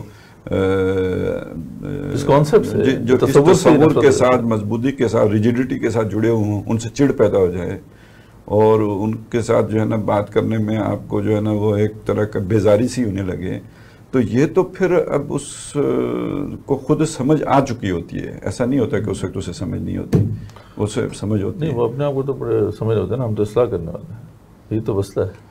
بہرحال وہ ساری وہ اصلاح کے درجے میں تو ہیں، لیکن جب ان کو وہ نفرت اور بغض پیدا ہو جاتا ہے پھر وہ وشس سرکل ہے نا، پھر اس وقت تک تو سمجھ آ چکی ہوتی ہے. لیکن یہ کہ یہ بات ایک درجے میں یہ بھی صحیح ہے کہ وہ ایک حد تک تو سمجھ آ چکی ہوتی ہے کہ ہم میں اور ان میں فرق ہے، اس حد تک تو سمجھ آ چکی ہوتی ہے. لیکن یہ کہ کچھ یہ عجیب قسم کے وہ جو اس سے اگلا مرحلہ ہے وہ ہماری سمجھ سے باہر کا مرحلہ ہے. یعنی ہم اسے کم از کم میں اسے اپنے تصور میں نہیں لا سکتا کہ ایک بندہ یہ سمجھے کہ میں اللہ کے سامنے ایک جھوٹ بولوں گا اور اللہ کو ماننا چاہیے کہ میں نے سچ بولا ہے. وَيَخْلِفُونَ لَهُ كَمَا يَخْلِفُونَ لَكُمْ وَيَحْسَبُونَ أَنَّهُمْ عَلَىٰ شَيْءٍ. یہ بات ہے نا, وہ تو سمجھتا ہے کہ میں بالکل, اب یہ وہ ہے اللہ کے سامنے بھی جھوٹ بول کے یہ سمجھیں گے کہ ان کی اس بات کے اندر وزن ہے. جی, تو یعنی یہ بات ہے ان کو اس لیول پہ پہنچ جاتے ہیں کہ وہ سمجھتے ہیں کہ آج کی جدید, خیر بہرحال اس تصور سے ہٹ کے آج کی ہماری جو ماڈرن ایجوکیشن میں جو مارکیٹنگ کا تصور ہے وہ تو کچھ ایسا ہی ہے کہ مطلب اس طریقے سے جھوٹ بولو اور سچ کا یقین رکھتے ہوئے کہ میں بہت بڑا سچ بول رہا ہوں, اس کے اندر کنوکشن ہونی چاہیے. جسٹیفائبل ہے اصل میں یہ چیز پھر دین کے ساتھ چلے, وہ تو مارکیٹنگ کے ساتھ کسی نے کر دی ہے تو وہ تو چلو دنیاوی مال ہے, وہ تو مسئلہ یہ رہتا ہے, لیکن یہ دین کے ساتھ تو بالکل نہیں آ سکتی. آ جاتی ہے لوگوں میں انہی تصورات کے تحت کہ چونکہ یہ اجتماعیت دین کی اجتماعیت ہے, لہذا اس کو بائی کروک جیسے بھی بچایا جائے یا چڑھایا جائے, ٹھیک ہے نا, تو یہ خیری کے زمرے میں لکھا جائے گا. یہ خاص طور پہ جو کوآپریٹیو کلچر سے آتے ہیں یا جو بھی دنیا کے نظاموں سے گزر کے آتے ہیں, ان کی یہ سوچ, یہ مائنڈ سیٹ پہلے سے ہوتا ہے. تو یہ جو ہم نے سورۃ النحل میں دیکھا تھا, اس میں تو مضمون یہ تھا نا, ایک اللہ کا عہد ہے, ایک تمہارا اپنا عہد ہے جو تم کسی اجتماعیت میں جکڑے گئے ہو. تو تم کہیں اللہ کے عہد کو نہ توڑ دینا کہ یہ تو اس بڑھیا کی مانند ہوگا جس نے سود کاٹ کے پھر اسے ٹکڑے ٹکڑے کر دیا. وہ کیا مسئلہ تھا کہ یہودیوں نے ایک عرصے تک اللہ کے دین کی خدمت کی ہے. اب مسئلہ یہ آ گیا ہے کہ وہ دین کی نمائندگی اللہ نے محمد رسول اللہ کو دے دیا صلی اللہ علیہ وسلم. اب یہودی لوگ کیا کر رہے ہیں کہ اپنے اس تعصب کی وجہ سے, جو ان کا وہ تعصب دین کی وجہ سے بنا تھا, وہ اجتماعیت دین کی وجہ سے بنی تھی, اپنے اس سٹرکچر کو بچانے کے لیے اللہ کے دین کی قربانی دینا شروع کر دی ہیں, اور پھر اس میں جھوٹ بھی بولنا شروع کر دیا حضور کے خلاف, حق بھی چھپانا شروع کر دیا, کتمان حق بھی شروع کر دیا, کتمان شہادت بھی شروع کر دی, اور اس سے اگلی بات یہ کہ جھوٹ بھی بولنا شروع کر دیا, بلکہ اس سے بڑھ کر سازشیں کرنا بھی شروع کر دی. یہ سارا نقض غزل ہو رہا ہے, اپنے کیے کرائے پہ پانی پھیرنا ہو رہا ہے. تو یہ ہر اجتماعیت کے ساتھ ہو سکتا ہے کہ اس کے متوسلین اور متعلقین جو ہیں وہ جھوٹ بولنا شروع کر دیں کہ بھئی آخر یہ نیکی کا کام ہے نا, اسے بچانے کے لیے جھوٹ بول رہے ہیں, تو ہمارا جھوٹ من جانبی خیر ہے. آپ نے یہ باتیں دیکھیں, بعض مربیین کی زبانوں سے آپ نے سنی ہوں گی نا کہ مطلب اللہ کہے جھوٹ بولو تو جھوٹ بولنے میں بھی ثواب ہے. اچھا, ہاں یہ بھی بالکل. دیکھیں ایک جو آپ کا وہ کہتا ہے نا گریٹر گڈ کے, حالانکہ یہ مجمع علیہ موقف نہیں ہے, لیکن یہ بات کہی جاتی ہے. ایک یہ کہ نیچے کی سطح پہ بھی قیادت, سالانہ اجتماع میں بھی کہی گئی, قیادت سے نیچے جو ہے نا, جو ہمارا کارکن کا جو طبقہ ہوتا ہے, مطلب ان کے اندر بھی ایک شعور اور سینس پیدا ہو جاتا ہے کہ خرابی ہے, وہ چیز غلط ہو رہی ہے, کوئی اس میں کوئی غلط بیانی ہو رہی ہے, جھوٹ بولا جا رہا ہے, لیکن وہ کہتے ہیں کہ بھائی اگر ہم اس سے نکلے تو ہم جو تھوڑا بہت نیکی کا کام کر رہے ہیں اس سے بھی جائیں گے. کیا یہ تصور رکھنا ٹھیک ہے؟ مطلب دیکھیں نا, چلو خرابی ہوتی ہے, وہ مطلب ایک کارکن, ان سے میری بات ہو رہی تھی, کہتا ہے یار سارے جھوٹ بولتے ہیں, تو ہمارے جماعت کے امیر نے بول دیا دین کے لیے تو ٹھیک ہے نا. پھر آپ اپنے ساتھ سے اصولی ہٹا دیں, اتنا سچ تو بولے نا کہ یہ جھوٹ بولنا بھی ضروری ہے. یہ تو کر دیں کہ ہاں بھائی جھوٹ بولتے ہیں امیر صاحب, لیکن ہم ان کے ساتھ ہیں. ہاں ساتھ ہیں. یہ تو آپ کہیں نا کم سے کم, لیکن ان کو ڈیفینڈ تو نہ کریں.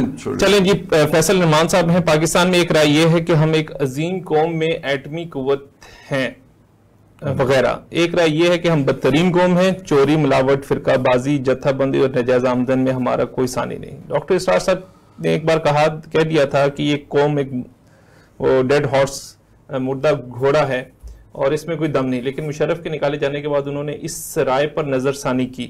کیا آپ سمجھتے ہیں کہ پاکستان کیسی قوم ہے؟ آپ کی نظر میں کیسی قوم ہے؟ دنیا نہیں جان سکے ابھی تک کیسی قوم. بڑا مشکل سوال ہے ویسے. خیر مطلب بات یہ ہے نا کہ دیکھیں باتیں دونوں ہیں, اس میں کوئی شک نہیں ہے کہ یعنی آپ اگر اس کو پازیٹیولی لینا تو یہ تو ماننا پڑے گا کہ پوٹینشل والی قوم ہے. اب اس میں شر کا بھلا دیکھیں نا, شر بھی تو وہی کر سکتے ہیں نا, کوئی فتنہ بھی وہی اٹھا سکتے ہیں. یہ چوری چکاری فلانا ٹھیکنا جو کچھ بھی ہم دنیا کے ساتھ کر لیتے ہیں, تو اس کے لیے بھی تو کوئی صلاحیت تو چاہیے, اس کے بغیر تو نہیں ہو سکتی.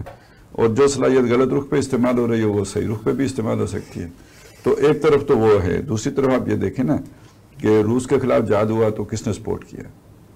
یہ حکومت کی سطح کی بات نہیں ہے، لوگوں نے اپنی زیورات بیچے ہیں اور کیا، قوم کی سطح کی بھی بات ہے. پھر 9/11 کے بعد حکومت نے تو یو ٹرن دے لیا، عوام نے تو یو ٹرن نہیں لیا ہے. وہ تو جب یہ پروپیگنڈا اور پھر اس کے ذریعے سے جا کے بات ختم ہوئی ہے. 2005 کے زلزلے میں دیکھیں، پھر آگے سیلاب آ جاتے ہیں. یعنی آپ یہ نہیں کہہ سکتے کہ یہ ڈیڈ آرس ہے. ایک وقتی کیفیت میں تو کہا، اب ڈاکٹر صاحب نے کہہ دیا، پھر بعد میں اس سے رجوع بھی کر لیا. تو ذرا نم ہو تو یہ مٹی بڑی زرخیز ہے ساکی. تو اس میں تو کوئی شک نہیں ہے یار، قوم ہے اور اس کے قوم ہونے ہی کا نتیجہ یہ ہے کہ اس کی صلاحیتوں کو کیپ کرنے کے لیے ہمیشہ اس کے اوپر کسی زرداری کو، کسی نواز شریف کو، کسی عمران خان کو لا کے بٹھایا جاتا ہے تاکہ کہیں اس کی جو ہے نا وہ کوئی انہیں جینین لیڈرشپ نہ مل جائے. لیکن اس کی کئی ڈائمنشن ہے نا دیکھنے کی. ایک تو یہ ہے کہ پاکستان جن سرکمسٹانسز میں بنا اور جن حالات سے گزرا اور جس طریقے سے پھر پاکستان اکنامک ٹیررزم کا بھی شکار رہا ہے، تو یہ ساری، اور پھر جو بھی پاکستان کے ساتھ ہوا ہے، یعنی برٹش سے جو آزادی تو انہوں نے نہیں دی تھی، انہوں نے پہلے سے یہ میک شور کیا تھا کہ وہ نظام جو ہے وہ ایسا ہی رہے کہ جس میں یہ اس قوم کا پوٹینشیل سامنے نہ آئے. لیکن ہم جب اس کی اسپرچل ڈائمنشن دیکھتے ہیں ڈاکٹر صاحب، خاص طور پر اس کی بات کرتے ہیں، تو اس زمانے اس حوالے سے دیکھا جائے تو پاکستان ایک بہت امپورٹنٹ ہے پاکستان، کہ ہم دیکھتے ہیں کہ پاکستان کا جو وجود ہے ایک یونیک وجود ہے اس لحاظ سے کہ وہ ایک نظریے کی بنیاد پر بنا. پوری امت مسلمہ میں اور کوئی ایسا ملک نہیں ہے جو اس بنیاد پر بنا. پھر پاکستان جن سرکمسٹانس میں بنا وہ بھی ایک معجزہ سے کم نہیں تھا. پھر ہم آگے دیکھتے ہیں کہ جو خاص طور پہ ڈاکٹر صاحب کہا کرتے تھے کہ جو یہ دین کی احیائی فکر ہے، دین کی اصل فکر ہے، جو قرآن کا پورا بیانیہ ہے، اس کی جو فکر ہے وہ اب 1000 سال پورے ہونے کے بعد وہ عربوں کے اندر تو نہیں رہی. اب وہ اس کی بنیادیں اگر ہیں پائی جاتی ہیں تو یہاں پہ شیخ احمد سرہندی، وہ جو مجدد الفسانی جنہیں کہا جاتا ہے، پھر اس کے بعد آ جاتے ہیں ابو الحق محدث دہلوی، شیخ شاہ ولی اللہ دہلوی، اور پھر شیخ محمد حسن دیوبندی رحمۃ اللہ علیہ. یہ سارے لوگ، جو علامہ اقبال، تو یہ ساری کی ساری پرسنالٹیز جو ہیں، ان کے پائے کی کوئی پرسنالٹی عالم اسلام میں نظر نہیں آتی آپ کو اس عرصے میں، اس پورے. تو اب اس کا جو ورثہ ہے، یعنی یہ جو سارے کے ساری تھاٹ کا جو ورثہ ہے، یہ کہاں کہاں پہ آیا؟ یہ پاکستان کے پاس، پاکستان کے اندر موجود ہے. کچھ انڈیا میں تھا، انڈیا میں بھی ہے، لیکن ظاہر بات ہے کہ وہاں وہ انوائرمنٹ ہی نہیں ہے کہ اس کے اوپر کوئی مزید جو ہے پوری محنت کا جو لب لباب خلاصہ ہے نا، وہ اس کا بارے گراں مسلمانان پاکستان پوری دنیا میں آپ چلے جائیں. یہ تھاٹ، اس کی یہ ڈیٹیلز، یعنی یہ بات ہے نا، ایک تو ٹھیک ہے بیسک تھاٹ کی نفاذ شریعت ہو جائے، یہ والا تصور تو ہر جگہ پہ پایا جاتا ہے، لیکن اس کی عصر حاضر کے حوالے سے اس کی جو ہم نے یہ ہم کہا، یہ بیٹھ کے ہم پاکستان میں کر رہے ہیں نا باتیں. آپ اس کے پائے کی اگر بات کوئی دیکھیں کوئی ہو رہا ہے عالم عرب میں، آپ دیکھ لیں نہیں ملے گی آپ کو. آپ کہیں اور چلے جائیں آپ کو نہیں ملے گی. جو پوری دنیا میں اگر یہاں سے تھاٹ گئی ہے تو مولانا مودودی کے ذریعے سے، رجوع القرآن کے حوالے سے جو سارا رجوع القرآن کے حوالے سے تحریک ہے وہ یہاں پہ ہے. تو کہنے کا مقصد یہ ہے کہ یہ کچھ اسپرچول اس کی ڈائمنشن ہے. اور اللہ تعالیٰ، کیونکہ اللہ تعالیٰ کا تو اصل عزیز وہ اپنا دین ہے نا، تو دین جو ہے جہاں پہ رہے گا اس کی پروٹیکشن کا ذمہ تو اللہ کا ہوتا ہے، لیکن پھر اللہ تعالیٰ کے ساتھ وہ کنڈیشن بھی ہیں، اس کا پھر حق بھی ادا کرنا ہوتا ہے. جن کے رتبے ہیں سوا ڈاکٹر صاحب کہتے ہیں ان کی سوا مشکل ہے. تو بات یہ ہے کہ ہمیں اللہ تعالیٰ نے ایک مقام تو دیا تھا، ہمیں اپنے جو ہے ایک ملک بھی دیا تھا، اور ہم نے عہد کیا تھا کہ جی ہم جو ہے اس کے اندر وہ اسلام کے نام پہ ہم نے اس کو حاصل کیا تھا، لیکن ہم نے مسلسل اپنے عہد کی جو ہے عہد سے وفا نہیں کیا، عہد کو توڑتے رہے ہیں مسلسل، اور اس کی دھجیاں بکھیری ہیں ہم نے اس عہد کی. تو پھر یہ ہے کہ اللہ تعالیٰ کی طرف سے عذاب آ رہے ہیں، یہ اس لیے آتے ہیں اللہ فرماتے ہیں رجوع کریں، تاکہ مسلمان جو ہے رجوع کریں. یعنی ابھی شکر کریں کہ وہ حالات نہیں ہے کہ مسلمانوں کے اوپر جو ہے پاکستان کے مسلمانوں کے اوپر عیاشیاں ہو جائیں، مزے ہو جائیں. ٹھیک ہے، شکر کریں کہ وہ حالات نہیں ہے، کیونکہ جو حالات جو ہمارے اس وقت کرتوت ہیں، اگر تو واقعی یہاں پہ وارے نعرے ہو گئے تو یہ پھر پاکستان کی سمجھ لیں کہ آخری وہ لاسٹ مومنٹس ہوں گے. پھر تو ابھی یہ ہے کہ اللہ تعالیٰ جھٹکے دے رہے ہیں، شاید پلٹے پاکستان. پھر دوسری طرف پوٹینشیل کی بات آپ کرتے ہیں، ویسے اگر دیکھیں تو پاکستان کی جو آبادی کی ابھی اس وقت 60% نوجوان ہیں، 25 ایئرس، ٹرمینڈس پوٹینشیل. یعنی کوئی یہ اسے وہ یہ جو فیز آتا ہے کچھ سالوں کے بعد آتا ہے، لیکن یہ فیز ابھی اس وقت ہے پاکستان کا. اس وقت پاکستان میں 60% جو پاپولیشن ہے پاکستان کی وہ 25 ایئرس اینڈ لیس. آپ دیکھ سکتے ہیں اس کا پوٹینشیل، یوتھ، ینگ نیشن ہے، ینگ بلڈ ہے. جیو پولیٹیکل بھی پاکستان پھر جیو پولیٹیکل آپ اس میں تو اس کے مقابلے میں جاپان کو دیکھیں گے شاید 80% بوٹے ہوں گے. بوڑھے تو یعنی یہ سارے، لیکن یہی تو وہ ہے نا کہ جب وہ دیکھتے ہیں وہ جو عالمی وہ جو ہے اسٹیبلشمنٹ ہے، وہ جب دیکھتی ہے کہ یہ پوٹینشیل ہے اس کے اندر، تبھی وہ دیکھتے ہیں. نوجوانوں کا کافی حصہ جھکاؤ بھی ہے، انٹرسٹ بھی لیتا ہے، مطلب مذہبی طبقے کی طرف نہ بھی ہو لیکن دین کی طرف ان کا انڈیویجول. بہت سے لوگ ہمارے ساتھ بھی رابطے میں نیٹ کے تھرو، انٹرنیٹ کے تھرو لوگوں مطلب ایک اندر ایک جذبہ ہے. انٹلیکچوئل سطح پر دیکھ لیں، علامہ اقبال کے مقابلے کی اور شخصیت آپ کو نہیں ملے گی. شاز ہے، ٹھیک ہے. ملک بن نابی سے پوچھ لیں، عرب کے بہت بڑے اسکالر تھے، وہ کہتے تھے علامہ اقبال کو کوٹ کیا کرتے تھے.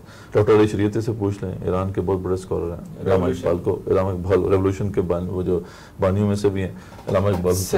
یعنی اس کے یہ ساری چیزیں ہیں نا جو اسپرچل ڈائمینشن. ٹھیک ہے جی. میرے خیال سے ایک محمد احمد صاحب کا کویسچن ہے، لیکن وہ کہتے ہیں انسانی اجتماعیت کیسے قائم ہو سکتی ہے؟ میاں بیوی سے آگے چل رہے. اچھا جی. شیروانی جے کے کراچی سے ہیں عابد صاحب ہمارے ساتھ، اور وہ کہتے ہیں آپ کی نظر میں ڈاکٹر صاحب کی فکر کے حامل کون سی جماعت ہے؟ کوئی نہیں. اچھا، اب 2 کویسچنز ہیں، وہ ہم کوشش کر رہے ہیں تنظیم اسلامی سے متعلق ہیں. جی. تو کویسچن میں پڑھ دیتا ہوں، آپ کی مرضی ہے اس کو آنسر کریں نہ کریں. بہرحال کیونکہ کویسچن انہوں نے پوچھا ہوا ہے. السلام علیکم. ایک ہیں احمد شجاع اورکزئی، کہتے ہیں خالد صاحب کے الزامات کو امیر تنظیم تک پہنچانے اور ان کا جواب نہ ملنے پر میں تنظیم چھوڑ چکا ہوں. یہ پشاور سے ہیں. لیکن میں جس رفیق سے بھی بات کرنے کی کوشش کی ہے، سب کے سب امیر کی معصومیت کے قائل ہیں اور یک طرفہ طور پر بات سننے کے بعد مطمئن نظر آتے ہیں. جس کو بھی میں نے خالد صاحب کی بات سنانے کی کوشش کی، کوئی سننے کو تیار نہیں، بلکہ ان کو علم ہی نہیں کہ خالد صاحب کو اصل اختلاف کیا ہے. کیا پشاور سے کسی رفیق کے ساتھ آپ رابطہ کیے، اور ہم جیسے رفقا کے لیے کیا مشورہ ہے آپ کا؟ شجاع اورکزئی پشاور سے. تو ان کی یہ جو نا مطلب میرے رابطے میں بھی نہیں، وہ از خود انہوں نے اگر وہ اتنا بڑا قدم اٹھائے تو اصل میں یہ وہ بندہ ہوتا ہے جو انقلاب کرنا چاہیے ہوتا ہے نا، جس کا اپنا ایک انیشیٹو ہو، جو خود وہ ہے نا، وہ جو خود چراغ بن اپنا، وہ والی شان ہے نا، اول المومنین والی شان ہے. کوئی اور چلے نہ چلے وہ چلنے والا ہو. تو یہ تو بڑا یعنی ایک ڈائنامک پرسنالٹی کی علامت ہے. اور باقی یہ کہ آپ دیکھیں کہ ایک انقلابی کارکن کے لیے تو ہر وقت آنکھیں کھول کے رکھنا بہت ضروری ہوتا ہے، معاشرے میں ہونے والے واقعات کا گہرا تجزیہ. اور اب آپ اس سے اندازہ لگا لیں کہ تنظیم کی اس وقت کیفیت کیا ہے کہ اس کا رفیق جو ہے نا، علی بصیرۃ انا و من اتبعنی کا درس دینے والے ایک واقعہ ان کے اندر ہوا ہے رونما، اور وہ اس پر تحقیق کرنے کے لیے بھی تیار نہیں ہے. تو جس ڈائیورژن کا میں ذکر کرنا چاہ رہا ہوں وہ اس سے بڑی اور کیا ہوگی کہ ان کے اندر صاحب محسوس نہیں ہے کہ معلوم کریں کہ یہ ہوا کیا ہے، تو کیا انقلاب لائے. تو ان کو آپ نے کیا کرنا ہے، مطلب جو بندے کے سامنے آپ حق رکھیں وہ یعنی وہ اس واقعے کی تحقیق کرنے کے لیے تیار نہ ہو، آپ کیوں اس کو اپنا مخاطب بناتے ہیں. تو باقی یہ کہ انہوں نے کہا ہے، ایسا نہیں ہے کہ وہ پشاور میں کچھ لوگ بھی رابطے میں نہیں ہیں لوگ رابطے میں ہیں. تو فی الحال چلیں وہ کانٹیکٹ کر لینا، کانٹیکٹ کر لینا اور رہنمائی کے حوالے سے ہاں یہ ہے کہ یہ تو میرے ساتھ رابطے میں رہے نا، تو پھر ہم مل کے تو کر لیں گے انشاءاللہ. جی ٹھیک ہے. عمران ریاض صاحب ہمارے ساتھ کہتے ہیں کہ خالد صاحب کے بارے میں تنظیم کے اکابرین کہتے ہیں کہ وہ نظم کی جکڑ بندیوں سے آزادی چاہتے تھے، اس لیے انہوں نے تنظیم چھوڑی ہے. اس وقت جو خالد صاحب کے قریبی 6-7 لوگ ہیں وہ بھی نظم کی جکڑ بندیوں سے آزادی چاہتے تھے، جبھی ان سب نے تنظیم چھوڑی ہے. یہ باتیں کس حد تک درست ہیں؟ کیا خالد صاحب تنظیم میں رہتے ہوئے نظم کی پابندی نہیں کرتے تھے؟ یہ تو پھر ان سے پوچھنا چاہیے کہ کم از کم میں نے تو نائب ناظم اعلیٰ کی پوزیشن سے تنظیم چھوڑی ہے، ٹھیک ہے. تو اگر ایک آدمی تو کیوں مجھے اوپر لے کے گئے ہیں، بلیک میل ہوتے رہے مجھ سے، یا میں انہیں بلیک میل کرتا رہا ہوں، یا ویسے ہی ان کو میرا خوف تھا تو یہ عہدے بطور رشوت مجھے دیتے رہے ہیں، ٹھیک ہے. پہلی بات تو یہ ہے. دوسری بات یہ ہے کہ میں اگر نظم کی پابندی نہیں کرتا تھا تو جو میں نے اس 1 سال میں کیا ہے یہ سارا 10 سال میں اپنے اندر روکے رہا ہوں نا. متعلق فورم بھی کوئی نہیں ملا نا، کہ یعنی ایک تو ہوتا ہے نا کہ آپ کو اپنی کوئی کتھارسس کے لیے کوئی فورم ملتا ہے، فورم بھی کوئی نہیں ملا، اور وعدے کر کے جی بات کریں گے بیٹھیں گے اس سے بھی فرار اختیار کیا گیا ہے. تو پھر بھی میں نظم ہی کی پابندی کرتا رہا نا. اور باقی یعنی میں اگر وہ اس کو یہ کہہ رہے ہیں نا کہ میں نظم سے آزاد ہو کے اپنی مشہوری کرانا چاہ رہا تھا، یہی کہنا چاہ رہے ہیں، تو اس میری مجھ پہ کیا پابندی تھی؟ ایسا کون سا نظم تھا کہ میں درس دینا چاہوں تو اس پہ ہاں یہ ضرور تھا کہ جی میں لاہور نہیں جا سکتا، یہ ضرور تھا کہ میں فیصل آباد نہیں جا سکتا، اور اب ان کو اس کی وہ ہوتی ہوگی کہ یار وہ فیصل آباد بھی چلا جاتا ہے، لاہور بھی چلا جاتا ہے، کراچی بھی چلا، یہ آزادی چاہتا تھا. تو یہ آزادی خیر چلیں، یہ تو اب حسن زن ہے ان کا یہ تو ان کی اس قیادت کا حسن زن ہے جس کی وہ تلقین دوسروں کو کرتی پھرتی ہے. آپ کچھ کہنا چاہ رہے تھے شاید؟ میں تو بس یہ کہہ رہا تھا کہ نظم کو فالو کرنے کا سے مراد یہ نہیں ہے کہ نظم کا تقدس قائم کیا جائے. نظم جو ہے کوئی بھی انقلابی جماعت جب ہوتی ہے، کوئی بھی جماعت بلکہ ہو، اس میں کارکنان جو ہیں وہ ظاہری بات ہے ایک دو طرفہ معاملہ ہوتا ہے نا، کہ اگر تو امیر جو ہے اس کو حکم دیتا ہے اس کو ماننا چاہیے، لیکن امیر کو بھی تو اس کا پاس لحاظ رکھنا چاہیے نا کہ ہم کہاں جا رہے ہیں، کہ اپنے آپ کو بھی پیش کرے وہ کہ بھئی میری پرفارمنس کیا ہے اس حوالے سے، اپنے آپ کو رول ماڈل کے طور پر پیش کرے. تو یہ دونوں چیزیں ہوتی ہیں. لیکن یہاں پہ کیا ہے کہ یہ ایک تقدس قائم کر دینا کہ بھئی ہر کسی کو لازم ہے کہ وہ نظم کو ایسے فالو کرنا جیسے کہ قرآن و حدیث کو فالو کرنا ہے. تو یہ تو بلکہ آپ کو پتہ ہے کہ ہمارے جو ایک ساتھ تھے وہ تو اس پہ نظریہ پیش کرتے ہیں باقاعدہ تربیت گاہوں میں کہ جو آپ سے ان کا خاص حق ہے کہ جو سورہ نور کے آخر میں آتا ہے کہ اگر کوئی ان کی حکم نہیں مانے گا تو عذاب علیم کی اس کو جو ہے وہ وعید سنائی گئی. تو وہ کہتے تھے کہ یہ امیر کے لیے بھی. حالانکہ کئی دفعہ 2 دفعہ میں نے ان کو ٹوکا اس بات کو اور دوران تربیت کا کہ آپ غلط بات کر رہے ہیں، یہ خاص اللہ نے وہ ساتھ اس پہ لکھا بھی ہوا ہے کہ یہ خاص اللہ کے رسول کے لیے بطور امیر کی حیثیت میں تو ٹھیک ہے، لیکن ایک ہے کہ جناب اتنا بڑا تقدس قائم کر دینا کہ جس طرح رسول اکرم صلی اللہ علیہ وسلم کی کوئی بات نہیں مانتا تو عذاب علیم ہوگا اسے. یہ رفقہ کو پڑھایا جا رہا تھا تربیت گاہوں میں کہ آپ اگر امیر کی بات نہیں مانیں گے تو عذاب علیم ہے. کیسی بات ہے بھائی؟ بات یہ ہے کہ آپ تقدس تو نہ قائم کریں نا اس کا. ہاں ٹھیک ہے آپ کام کریں گے تو رفیق آپ کی بات مانے گا. ویسے اس ضمن میں ایک بات میں یہ بھی کہنا چاہ رہا ہوں، آپ یہ چیز نہیں آئی ہے نا پہلی دفعہ میرے علم میں، تو پہلی دفعہ آئی ہے کہ یہ بات بھی انہوں نے کہی ہے نا. 2 دفعہ میں نے نہیں وہ والی نہیں کہہ رہا ہوں، یہ الزام کہ جی وہ نظم سے آزادی چاہتے تھے، نہیں پہلی دفعہ سنا ہے. لیکن یہ کہ آپ کے علم میں بھی ہوگا، پہلے یہ کہا کہ جی ان کا مزاج ہی ایسا ہے، پھر یہ کہا کہ جناب ان پہ جادو ہو گیا ہے، پھر یہ کہا کہ وہ جو ہے نا ان کو کسی کو ایجنسیوں نے کوئی وہ کر لیا ہے. اور تم اور بخاری نے بھی مجھے گمراہ کیا تھا ایک دور میں، ایک دور میں یہ چلتا رہا کہ وہ تو بڑے شریف آدمی ہیں لیکن بخاری اور فروخ نے ان کو جو ہے نا ڈورے ٹریک کر دیا ہے. اور پھر ایک بات یہ بھی آئی کہ جناب یہ پھر اس کے بعد آنا شروع ہوا ذرا اور کہ وہ تو خود امیر بننا چاہتا تھا، اور یہ خود امیر صاحب نے بھی کہا ہے کہ میری امارت تو کبھی اس نے قبول ہی نہیں کی. تو اب کرتے کرتے یہ جب ایک ہی جگہ سے کسی آدمی کے بارے میں اتنی ساری باتیں آئیں، کبھی کہا جائے شاعر ہے، کبھی کہا جائے کاہن ہے، کبھی کہا جائے اسے کوئی ڈکٹیٹ کرا دیتا ہے، ٹھیک ہے، کوئی یہودی سکھا دیتا ہے، تو اس کا مطلب یہ ہوتا ہے کہ کم از کم آپ کے مخالف کیمپ میں اتفاق رائے آپ کے بارے میں نہیں پایا جاتا، اور اس کیمپ کے جھوٹا ہونے کی یہی دلیل ہوتی ہے. کوئی ایک موقف کبھی بھی نہیں ملے گا آپ کو میرے حوالے سے ان چیزوں میں مرکز کا، نہ وہ پبلکلی آگے جواب دے اسی لیے کہ کسی ہر ایک کو اس کی نفسیات کے مطابق کوئی نہ کوئی ٹکڑا دیتے ہیں. ٹھیک ہے چلیں، یہ ہمارا آج کا جو سیشن تھا اس میں ہم نے دین و مذہب کے حوالے سے ایک زبردست ڈسکشن کی ہے، اور مطلب یہ بھی سمجھا ہے کہ قانون اور شریعت اور نظام میں ڈفرنس کیا ہے. تو نظام وہ چیز ہے جو اصولوں پر مبنی ہے، جو آپ کو وہ سٹرکچر دیتا ہے جس کو پروٹیکٹ کرتا ہے. کوئی قانون لاز بھی اس میں شامل ہیں، لیکن اس کی جو اپر حیثیت ہے وہ نظام کی ہمیشہ رہتی ہے. اب انشاءاللہ اگلے جو ہمارے کچھ دن ہوں گے اس میں ہم کوشش کریں گے کہ یہ جو اسلام کا سیاسی نظام ہے یا اسلام کے جو وہ سٹرکچر ہے اس حوالے سے عصر حاضر میں کیا اس کا لا عمل ہے. کچھ لوگوں نے اس پہ جو کام کیا ہے، خاص طور پہ ڈاکٹر اسرار احمد، مولانا مودودی، انہوں نے جو ہے اس حوالے سے کیا چیزیں جو ہے مرتب کی ہیں، تو اس کو بھی عوام الناس تک لایا جائے، ان چیزوں کو جو ہے وہ ہائی لائٹ کیا جائے، کیونکہ یہ چیزیں پس منظر میں جا رہی ہیں اور ہمارا جو فوکس ہے اس سے شفٹ ہو رہا ہے. تو کوشش کریں گے آپ لوگ بھی اس حوالے سے اپنے کویسچنز ہمیں ارسال کر سکتے ہیں. آپ کے ذہنوں میں کوئی کنفیوژن ہے آپ ہمیں بھیج سکتے ہیں. آپ کے کویسچنز کو بھی ہم پروگرام کا حصہ بنائیں گے، اور انشاءاللہ اس طرح کے ٹاپکس کو بھی ہم دوبارہ اس پروگرام کا جو ہے وہ حصہ بنائیں گے. کل تک کے لیے اجازت دیجیے، کل پھر انشاءاللہ آپ سے ملاقات ہوگی. اللہ حافظ. سبحان اللہ والحمد حمد